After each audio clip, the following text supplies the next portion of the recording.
Pemirsa, sejumlah wartawan dan organisasi masyarakat di Kabupaten Karo, Sumatera Utara meminta polisi untuk merilis rekaman CCTV pembakaran rumah Sempurna Pasaribu secara utuh, bukan sepotong-potong.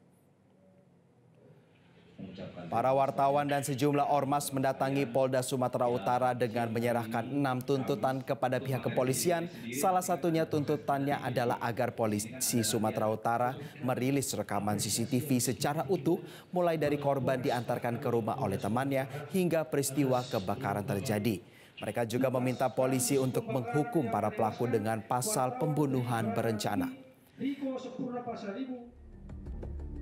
CCTV pelaku sebelumnya pada Jumat lalu, Polda Sumut telah merilis rekaman CCTV saat pelaku membakar rumah Sempurna Pasaribu.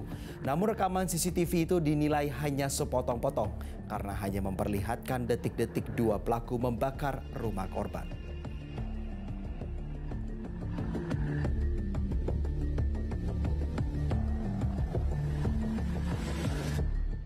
Jelajahi cara baru mendapatkan informasi. Download Metro TV Extend sekarang.